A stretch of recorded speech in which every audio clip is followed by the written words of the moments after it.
क्या किसान आंदोलन अपने मकसद से भटक गया है? मुझे लगता है प्रत्यक्ष को प्रमाण की आवश्यकता नहीं है।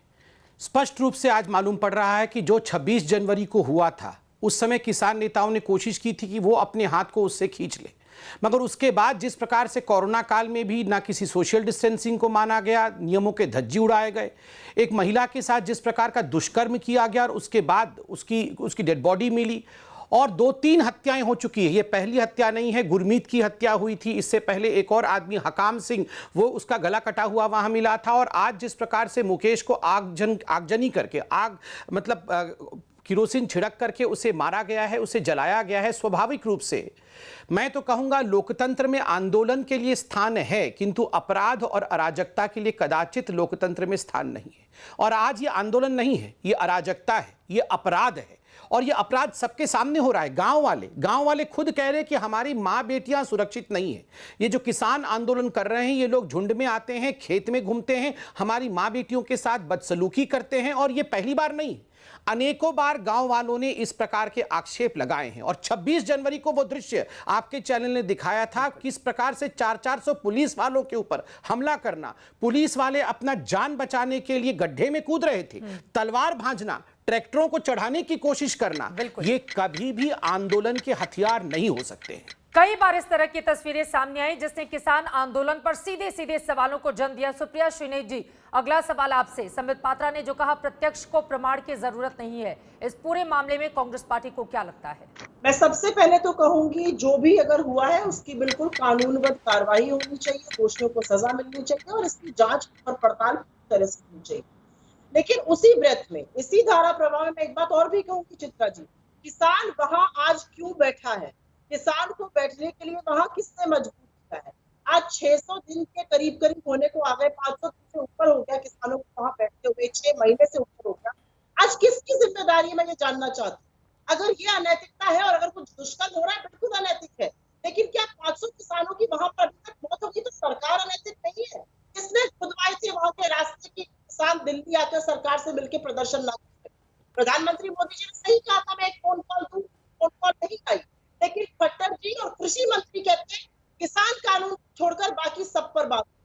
आज तो सवाल ये भी उठेगा ना चित्रा जी, 6 महीने से ज्यादा आज किसान वहां बैठने को क्यों मजबूर है? क्यों नहीं सरकार बड़ा दिल करके उनसे मिलती है? 22 जनवरी को आखिरी थी सरकार और किसानों की। आज जरूरी है कि सरकार किसानों को बुलाए, उनसे मीटिंग करे, उनकी दिक्कतें जाने और इन काले कानून को वापस उनसे सलाह मशवरा करके नए कानून बनाए। क्योंकि ये भी सत्य है कि बहुत कुछ इन कानूनों में गलत है, किसान इसके विरोध में है और सरकार ने उन्हें मजबूर किया है वहां पर बैठने। क्या किसान आंदोलन को बदनाम करने की यह साजिश है या वास्तव में जिंदा जला देने का मामला अपने आप में बेहद दुर्भाग्यपूर्ण, क्योंकि पूरे के पूरे परिवार वालों की ओर से इस तरह के आरोप लगाए गए हैं? सर, इस पर क्या है आपकी प्रतिक्रिया? नहीं, ये चित्रा जी मैं आपको बताना चाहूंगा, ये किसान आंदोलन को बदनाम करने की बात नहीं है। देखो संबित पात्रा जी ने कितनी घटनाएं गिनवाई आपको, ये बिल्कुल फैक्ट है। किसान अपने आंदोलन से भटक गए हैं। ये आंदोलन था किसानों की खुशहाली के लिए, लेकिन ये आंदोलन बदल गया कुछ लोगों की अपनी खुशहाली के लिए। आज ही मैंने अखबार में पढ़ा था, एक किसान नेता भानु प्रताप सिंह ने कहा है कि पहले कांग्रेस पार्टी इनको फंडिंग कर रही थी, अब ममता बनर्जी इनको फंडिंग कर रही है, तो इनका फंडिंग से काम चल रहा है, ये अपने मजे ले रहे हैं और बहुत छोटे लिमिटेड किसान हैं जो मजे ले रहे हैं, बाकी किसान बेचारे इनके बहकों में मारे हैं। और फिर मैं आपको बताना चाहूंगा, किसानों का अपना आंदोलन और किसानों का अपना नुकसान। मैं आपको बताना चाहूंगा, हमारे देश में 86.21% मार्जिनल और स्मॉल फार्मर्स हैं जिनके पास 2 हेक्टेयर से कम जमीन है, और वो बेचारे कुछ लोग जो इनके पास बैठे हुए हैं, इन लोगों के बहकावे में आके उनकी खेती बाड़ी में कोई फसल की बुआई नहीं हो रही, ना प्रॉपर कटाई हो रही, तो इसलिए किसानों को बहुत नुकसान हो रहा। इसी पर जवाब देने के लिए भारतीय किसान यूनियन की प्रवक्ता राकेश टिकैत जी सीधे हमारे साथ जुड़ चुके हैं। क्या जिस मकसद के साथ आप लोगों ने किसान आंदोलन की शुरुआत की थी वो भटक गया है, अराजकता का अड्डा बन चुका है? जिस तरह के आरोप लगाए जा रहे हैं तमाम दलों की ओर से भी, आप एक किसान यूनियन के नेता को भी सुन रहे थे, बीजेपी भी आरोप लगा रही है। ये जो जिंदा जला देने का मामला सामने आया है राकेश टिकैत जी, इस पर क्या है आपकी टिप्पणी और कौन है इसके लिए जवाबदेह और जिम्मेदार?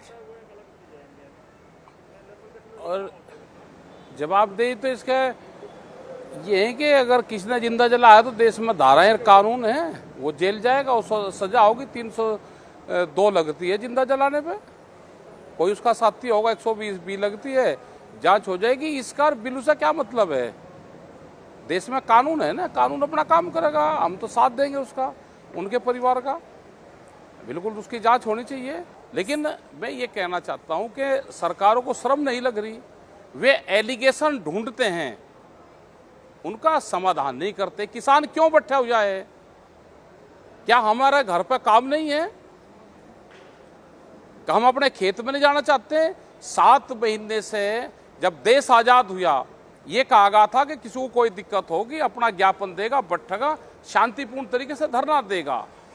और आज 7 महीने से लोकतांत्रिक देश में 7 महीने से लोग बैठे हुए हैं, एक देश की राजधानी को घेर के वहां का किसान बैठे हुए हैं, और वहां की सरकार बात नहीं सुनेगी।